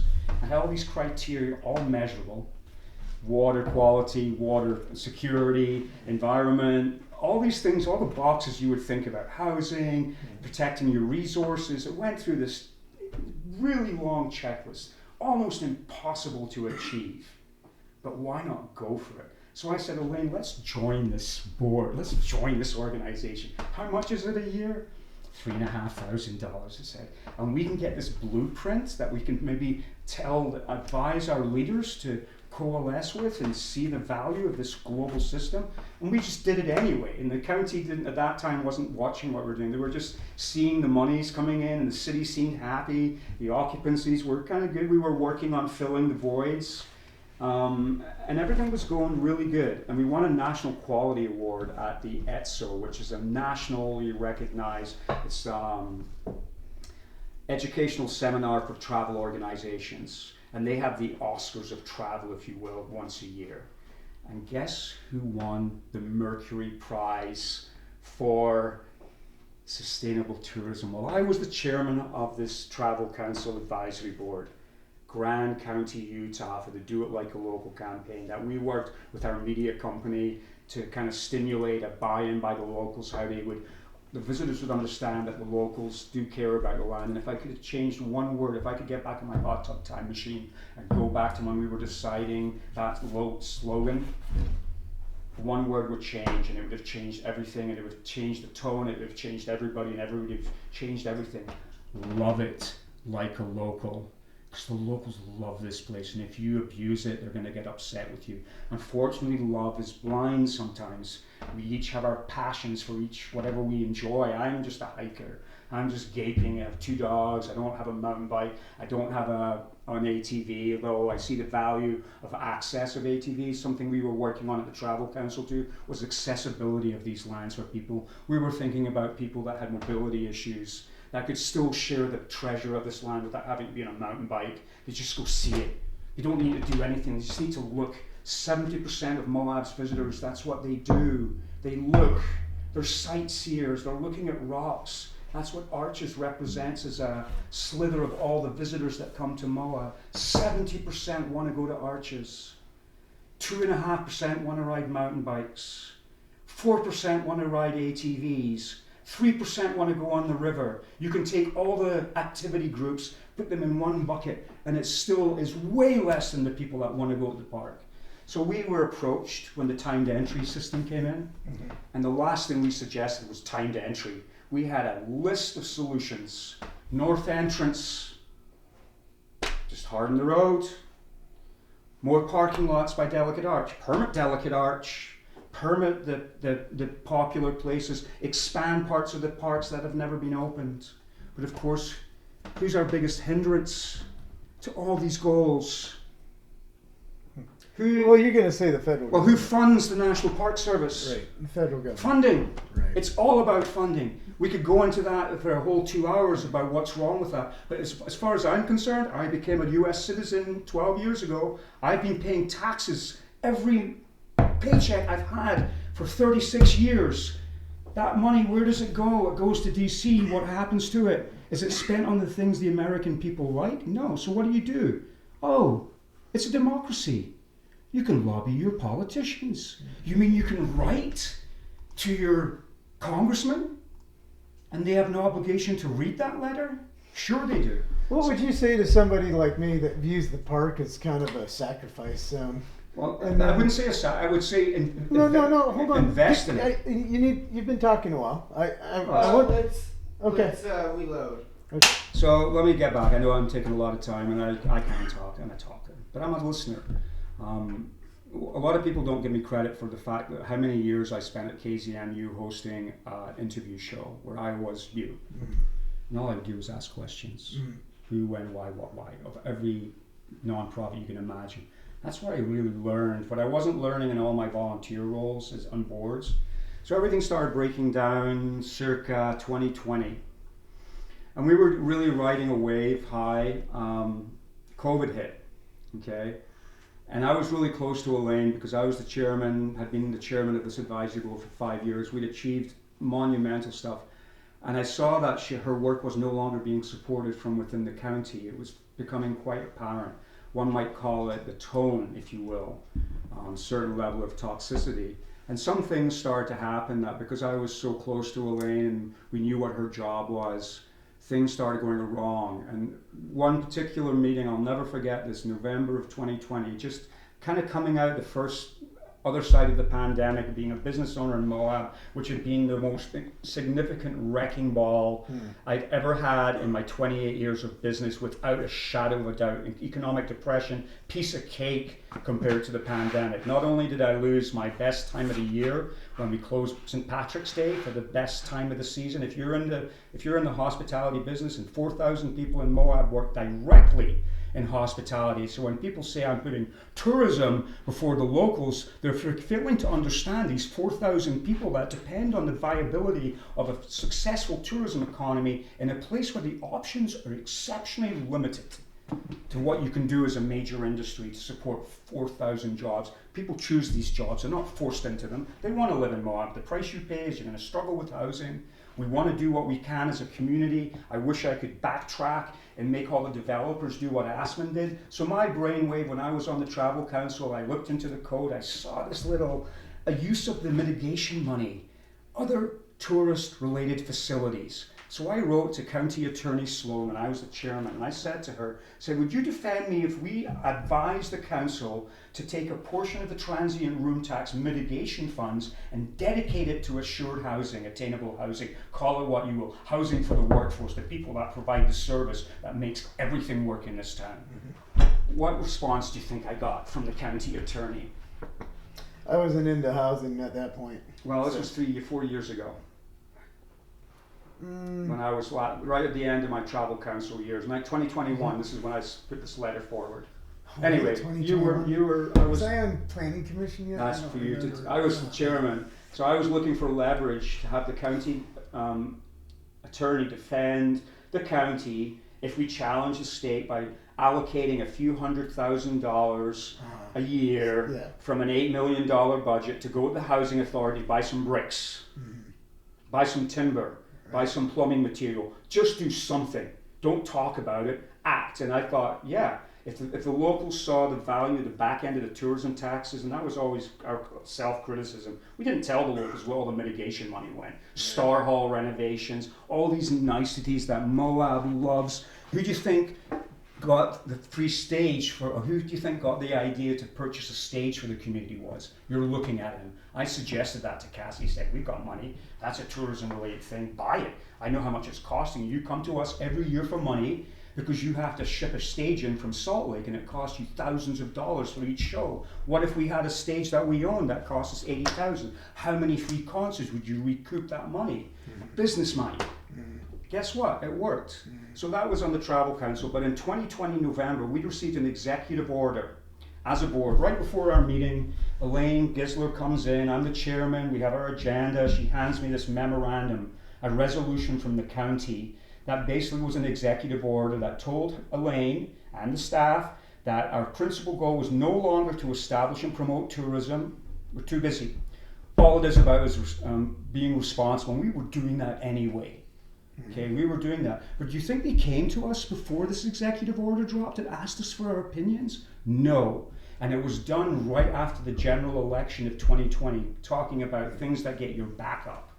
I saw this was kind of happening at the county and it was upsetting me. I said, you're trying to monkey wrench the marketing apparatus that has kept Moab City going since they took the tax away. If you even mess with that mechanism, you're going to hurt businesses. But they were emboldened, they were empowered. The election in 2020 returned Hadeen and Hadler and Clapper. Clapper and Hadler were uncontested that year. Nobody ran against them. It's a free reign. It was a 7 ships sailing well away. And I'll never forget the former county administrator who became the strategic development director tell me to my face, he said, the political winds are changing, Howard. And he hated tourism. And that dates back to when he quit his county job in 2017, when the Travel Council, when Colin Fryer brought all the hospitality guys in, when he was trying to take all the marketing money away back then in 2017, instead of coming to the board, he's the one that suggested the money for housing to me at the bakery. over coffee one day. He said, what about that? I said, Chris, you know what? That's something I agree with you 100%. Let me see if I can get that going from the inside. He decided to grandstand and he quit 1 year into his term. And then he became the administrator. Anyway, he had a vendetta against tourism, and he was aided and abetted by certain members in this community that had a different agenda. And it wasn't for what we need, which is development. We need upzoning in the county. This is the Moab Valley. I will give you everything else in Grand County and leave it as is in perpetuity as far as I'm concerned. But you have to coalesce, compromise, understand that the Moab Valley is the only viable place where we can do anything. Why? Because we built a sewer plant, Moab City did, that cost millions and millions and millions of dollars, that needs customers. And that sewer plant was designed for the entire valley's growth. So I look out in the valley, the first thing I understood is how complex Moab is. You've got federal government breathing down your neck in every direction. You have 2 counties, you have a city, and you have state government, and then you have trust lands, all thrown into a mix. So in the Spanish Valley, to me, I'd like to rename that the Moab Valley. Let's call a spade a spade. The Spanish have not been in this area since the Battle of Hidalgo back in the 1800s, and the treaty was signed. If you want to go into your American history. Yeah, right. We could call it Gulf of America, maybe. So, but if it's the Moab Valley, anybody that comes to this valley from outside doesn't look at the valley and say, oh, that's Spanish Valley, and there's Moab. When I first came to Moab, I didn't know there was a difference. Honestly. Well, it's the same thing. So you can, and one of the things I've heard a lot about is how expensive governments become. We have a government right now at the city that in the last 4 years, all I've heard about is dissing the last administration from all the candidates. All they would talk about is the mess the city was in. And no offense, but the former mayor's son is filming this, and I felt every time they said that, it's like, wow, you're really. Well, we went through COVID. I mean, that was. Well, that was a big gut punch. Sort of business sector. No. I'm just saying, like, I think that mess. In Emily's defense, I guess, would be that. Well, I mean, we went through a pandemic. I have utmost respect for her ideal of purchasing Walnut Lane, but there was no plan for it, and it's become awful because my ex-brother-in-law used to live down there. He was happy as a lamb in the shambles of a shack, right? A trailer, old trailer, 1950s, very typical style from the uranium days, ironically, still here.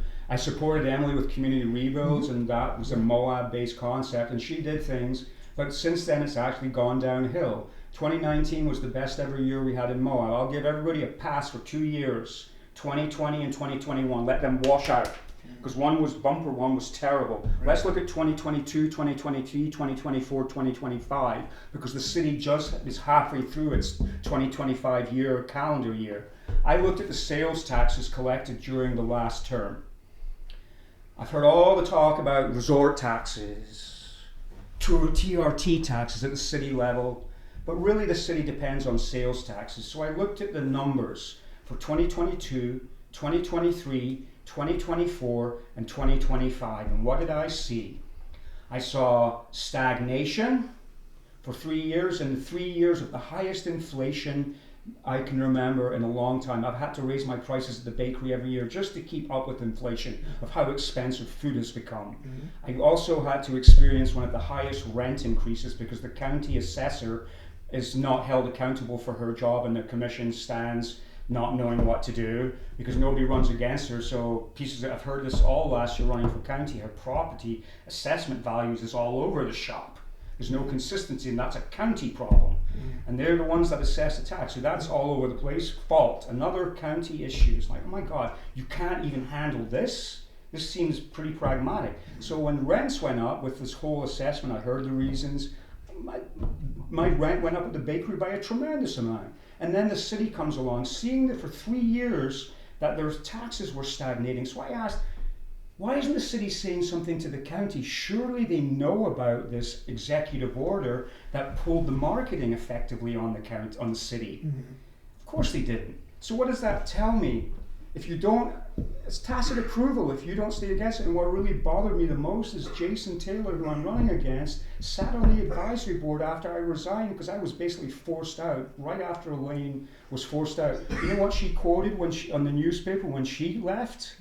The toxic environment at the county But she didn't file a lawsuit against Baird and the thing. She just took it and went to San Juan County for a pay raise. And we lost one of the nation's best DMOs, Director of the Marketing Organization. Do you know how many members of the Global Sustainable Tourism Council were as counties in the United States when I was the chairman?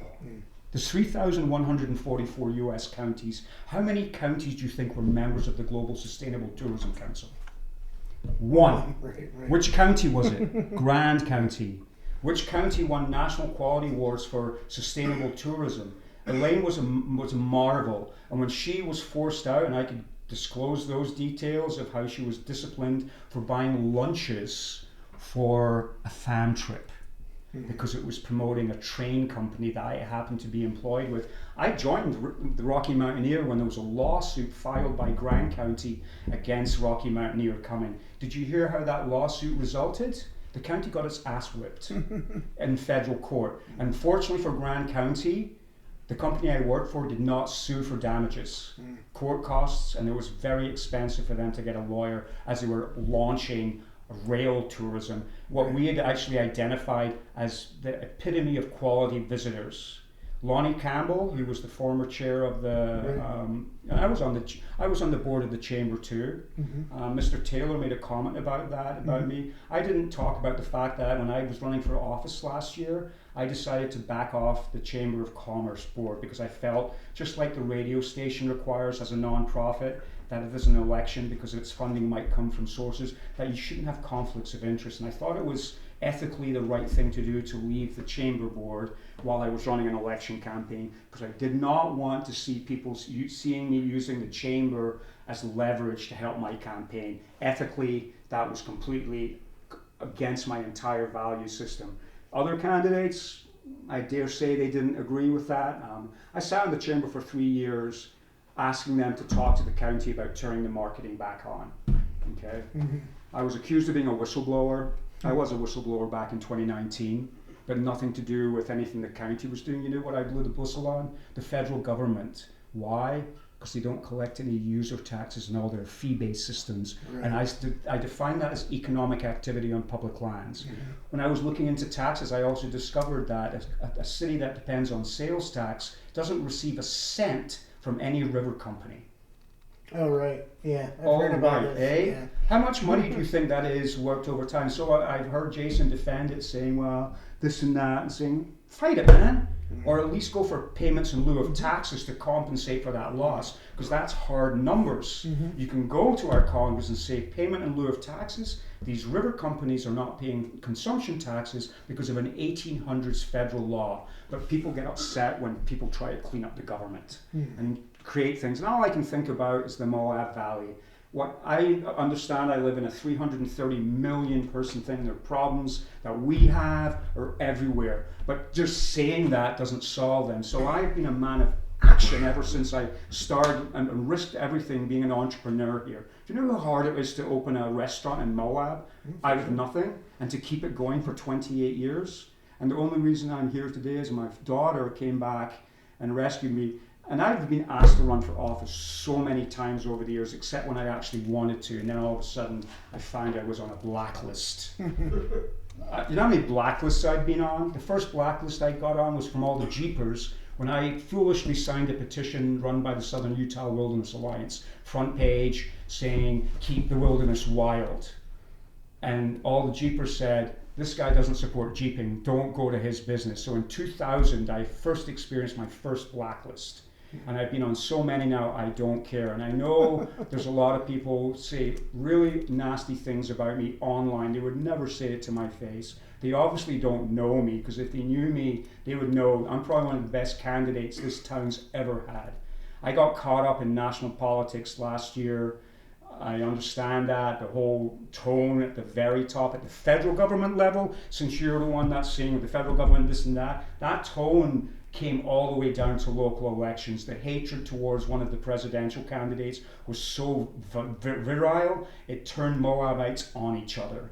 And that's where I see things are right now, and I want to end that and be a bridge. The people that don't talk are the ones that need the best service by their leaders. I sense we've lived in a country club type of atmosphere, and there's a lot of outside influence of lobbying groups that have a veneer to them, that when you delve in deep, actually Lonnie Campbell told me to read a book called Billionaire Wilderness, and it opened my eyes so much to what is actually happening in the world. And I can say, my goodness me, the premise of that book is extrapolated to Moab. It talks about Jackson and Teton County, the wealthiest county in America, by a big margin, also the poorest county in America. Because the locals, you think the housing crisis is bad in Moab? Go to Jackson. $7 million is the average home price. Solutions for that? Simple. Work with everybody you can. Density in the city, I've said that. I go through the zoning map of Moab City. I actually asked the county to say, can we do this together? Do we really need to have 2 planning departments when 95% of the land is federal? You're only zoning 5% of the county, and the only really zonable issue is in the Moab Valley. I would immediately... We don't really care what's going on. We've got to work together. Cisco and Tom. We're costing the public too much money. There's you know this, one of the elected candidates for mayor and the sheriff Bill Winfield, the commission chair, and Sheriff Wiggins, an elected officer. I would support a unified police department, for the record, under the county's jurisdiction. Why? Well, you tell me. You think maybe it's better to have accountability and elected officials. So a sheriff is elected by the people. A city police chief is appointed by the mayor. So that's where I would stand there. Offered a coalition of law enforcement for this valley that would have saved the city $2 million. And the city said no, they weren't interested. And that's, one way or the other, I realize as a councillor, I am in a position of power, but the leader at the top has to be somebody I want to follow. And I've known Joette since 1997, like I've known Jason. They're great people, okay? Jason, if you're watching this, I have the utmost respect for you. I don't know Miles as much because he's fairly new in my broadband, but I've known Joette from all her years when she was the executive director of one of these non-profits that, again, one of the biggest issues is the federal government. That's why I'm all about ideas where, maybe out-the-box ideas. And first of all, the national park is not in the city of Moab. So first of all, I would have nothing to say about what the national park is. That's a county issue. I got to stay in bounds, my friend. I can't start stepping and saying, oh, let's go across the river. Let's take care of what we have as a city as best we can. Every city has infrastructure costs, but I've watched this city exist without a property tax. But there's a price to that. You got to support tourism, and you can't be one way or the other about it. And I'm so sorry for all those retired people that came here. And the pandemic actually is really what opened up the wounds and really divided us. It was paradise here during the pandemic if I didn't have to make a living. Okay, if I was retired and had a nice fat income that I brought in from outside, bought my dream home, and all I wanted to do was sit and enjoy peace and quiet, because I love that as much as anybody. That showed Moab when it was paradise that spring. And I actually was the only time I was hostile to tourists. I would go up to Sandflats, and if I didn't see it was a local, I'd say, where are you from? And I was actually scared, but I wanted to confront people and tell them to go home. We were all told to stay home. We were just fortunate to live in a place like this. Yeah. But anybody that came in here and anybody that allowed that to happen during that window should have been arrested. Because that was something that we all agreed on as a nation. In fact, our governor was the one that said, we're going to shut down. We're closing everything. We're closing the parks. We're closing the public lands. We're going to take care of the people. And as I've come to live in Utah over these last 28 years, I adore Utah. I think it's by far the best state in the union. And if people really don't like it in Utah, it's America, man. There's 49 other states. Nobody's forcing anybody to live here. But you have to allow the hive to be the hive it is. And our hive is a tourism hive. We can do tourism better. I wouldn't build another new hotel in this valley until we achieve certain occupancy numbers. So we're at 6, actually our occupancy is the lowest it's been in historical records. We're down below 60%. With that's dragging the tax rate. Not only are there less visitors coming, they're spending less. And so businesses like mine have been struggling since the pandemic. And my business is like the sales tax, flatlining, and this year down by 30%. And I can tie that back to the county a little bit and this executive order. That's why I keep bringing it up, because people forget that's what had a big impact for all the reasons I've heard from all the leaders about why tourism is down in Moab. Every single one cries out the need for marketing. Because you're always going to be dealing with external, internal conflicts in a market-driven economy, which America is. Utah embraces the beehive mentality, working together collectively with each other to make honey in the hive. And I have a tiny little comb here, tiny piece of the Moab hive, if you will. All I want to do is I have to make enough honey to get me through the winter where that's not my money, that's money to keep my staff working when there's no visitors here. On the back end of that, I'm doing everything I can on the Travel Council, which I finally got back on this year. Do you know how many, I've listened to all the tone at the county. Do you know what was said about me by the county commission? Yeah. You never will. Why? Because I was subjected to closed sessions. Yeah, the closed session. I went into I have a little bit of chip on my shoulder. Right. But You and Jacques have definitely had your things that Well, Here's the thing. I think you're saying time. 10 minutes. Oh, we have time. Well, Eight. Yeah. Okay. Let's kind of circle it out. So let me tell you, the hard thing for me right now is I never realized how nasty Moab is until I put my hand up and said I'd run for office. I hear a lot of people talk about how Moab is, but sometimes you have to stand up and stand to be counted. And I lost last year. I lost, and it really took me, and I worked really, really hard to win that district. I went door to door. I learned so much about my district, which is Moab City, not at least Jacques' district, that district I'm in. And I heard the issues. They talked about the streets. They talked about the housing situation. They talked about their incomes. They talked about property taxes. What would you do? Well, first of all, I would have never taken marketing off, and the city would never have been in this situation because those taxes would have been steadily rising instead of flatlining and dropping. You know what a 30% drop in sales tax represents? In economic terms? A depression. Yeah. I didn't say that. He said depression. Right. That's what Moab is. And I talk to the leaders, say, "Well, my friends are doing great." I said, "Well, good for them."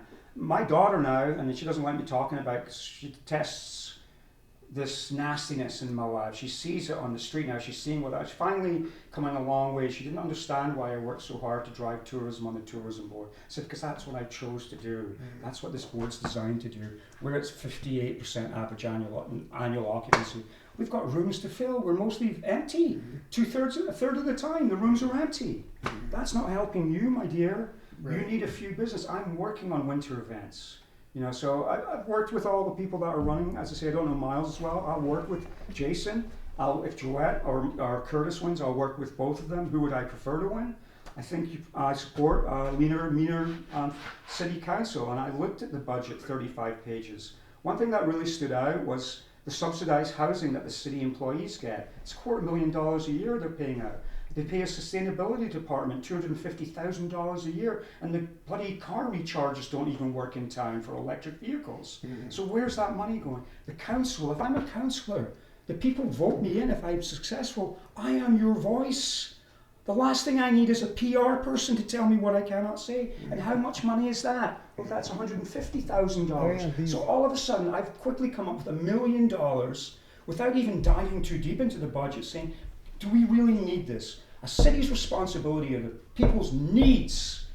And if you have the excess, then there are wants. But needs come first. So priorities are water, security, infrastructure. Can't rebuild the whole downtown. You can't rebuild a road without rebuilding the water lines and the sewer lines. It's a triple cost. So you have to shrink what you can afford. Work within your means. As a small business owner, I've lived 28 years basically struggling most of the time.